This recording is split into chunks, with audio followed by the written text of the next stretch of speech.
اے پیغمبر، ہم اس قرآن کے ذریعے سے جو ہم نے تمہاری طرف بھیجا ہے تمہیں ایک نہایت اچھا قصہ سناتے ہیں، اور تم اس سے پہلے بے خبر تھے۔ جب یوسف نے اپنے والد سے کہا کہ ابا، میں نے خواب میں 11 ستاروں اور سورج اور چاند کو دیکھا ہے، دیکھتا کیا ہوں کہ وہ مجھے سجدہ کر رہی ہیں۔ انہوں نے کہا کہ بیٹا، اپنے خواب کا ذکر اپنے بھائیوں سے نہ کرنا، نہیں تو وہ تمہارے حق میں کوئی چال چلیں گے۔ کچھ شک نہیں کہ شیطان انسان کا کھلا دشمن ہے، اور اسی طرح اللہ تمہیں برگزیدہ و ممتاز کرے گا اور خواب کی باتوں کی تعبیر کا علم سکھائے گا، اور جس طرح اس نے اپنی نعمت پہلے تمہارے دادا پر دادا ابراہیم اور اسحاق پر پوری کی تھی، اسی طرح تم پر اور اولاد یعقوب پر پوری کرے گا۔ بے شک تمہارا پروردگار سب کچھ جاننے والا ہے، حکمت والا ہے۔ ہاں، یوسف اور ان کے بھائیوں کے قصے میں پوچھنے والوں کے لیے بہت سی نشانیاں ہیں۔ جب انہوں نے آپس میں تذکرہ کیا کہ یوسف اور اس کا بھائی ابا کو ہم سے زیادہ پیارے ہیں، حالانکہ ہم جماعت کی جماعت ہیں، کچھ شک نہیں کہ ابا کھلی غلطی پر ہیں، یوسف کو یا تو جان سے مار ڈالو یا کسی ملک میں پھینک آؤ، پھر ابا کی توجہ صرف تمہاری طرف ہو جائے گی، اور اس کے بعد تم نیک لوگوں میں ہو جاؤ گے۔ ان میں سے ایک کہنے والے نے کہا کہ یوسف کو جان سے نہ مارو، کسی اندھے کنویں میں ڈال دو کہ کوئی راہگیر اسے نکال کر کسی دوسرے ملک میں لے جائے گا۔ اگر تم کو کرنا ہی ہے تو یوں کرو۔ یہ مشورہ کر کے وہ اپنے والد سے کہنے لگے کہ ابا جان، کیا سبب ہے کہ آپ یوسف کے بارے میں ہمارا اعتبار نہیں کرتے، حالانکہ ہم اس کے خیر خواہ ہیں؟ کل اسے ہمارے ساتھ بھیج دیجئے کہ خوب میوے کھائے اور کھیلے کودے، ہم اس کے نگہبان ہیں۔ انہوں نے کہا کہ یہ امر مجھے غمناک کیے دیتا ہے کہ تم اسے لے جاؤ، یعنی وہ مجھ سے جدا ہو جائے، اور مجھے یہ بھی خوف ہے کہ تم کھیل میں اس سے غافل ہو جاؤ اور اسے بھیڑیا کھا جائے۔ وہ کہنے لگے کہ اگر ہماری موجودگی میں کہ ہم ایک طاقتور جماعت ہیں اسے بھیڑیا کھا گیا تو ہم بڑے نقصان میں پڑ گئے۔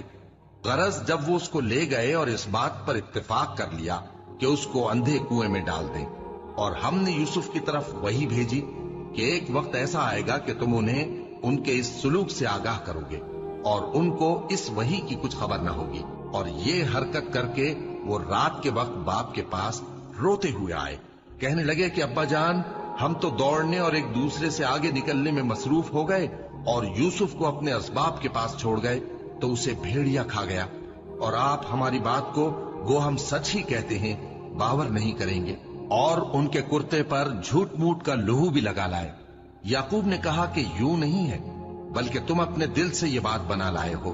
اچھا، صبر کہ وہی خوب ہے، اور جو تم بیان کرتے ہو اس کے بارے میں اللہ ہی سے مدد چاہیے۔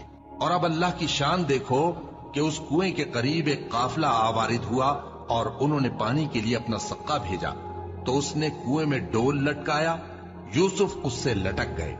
وہ بولا، زہے قسمت، یہ تو ایک لڑکا ہے، اور اس کو قیمتی سرمایہ سمجھ کر چھپا لیا۔ اور جو کچھ وہ کرتے تھے اللہ کو خوب معلوم تھا، اور انہوں نے اس کو تھوڑی سی قیمت یعنی معدود چند درہموں پر بیچ ڈالا، اور وہ اس سے بیزار ہو رہے تھے۔ اور مصر میں جس شخص نے اس کو خریدا، اس نے اپنی بیوی سے جس کا نام زلیخا تھا کہا کہ اس کو عزت و اکرام سے رکھو، عجب نہیں کہ یہ ہمیں فائدہ دے یا ہم اسے بیٹا بنا لیں۔ اس طرح ہم نے یوسف کو سرزمین مصر میں جگہ دی، اور غرض یہ تھی کہ ہم ان کو خواب کی باتوں کی تعبیر سکھائیں، اور اللہ اپنے کام پر غالب ہے لیکن اکثر لوگ نہیں جانتے۔ اور جب وہ اپنی جوانی کو پہنچے تو ہم نے ان کو دانائی اور علم عطا کیا، اور نیکوکاروں کو ہم اسی طرح بدلہ دیا کرتے ہیں۔ اور جس عورت کے گھر میں وہ رہتے تھے اس نے ان کو اپنی طرف مائل کرنا چاہا، اور دروازے بند کر کے کہنے لگی، یوسف جلدی آؤ۔ انہوں نے کہا کہ اللہ پناہ میں رکھے، وہ یعنی تمہارے میاں تو میرے آقا ہیں، انہوں نے مجھے اچھی طرح سے رکھا ہے، میں ایسا ظلم نہیں کر سکتا، بے شک ظالم لوگ فلاح نہیں پائیں گے۔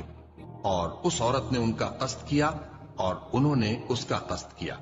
اگر وہ اپنے پروردگار کی نشانی نہ دیکھتے تو جو ہوتا سو ہوتا۔ یوں اس لیے کیا گیا کہ ہم ان سے برائی اور بے حیائی کو روک دیں، بے شک وہ ہمارے چنے ہوئے بندوں میں سے تھے۔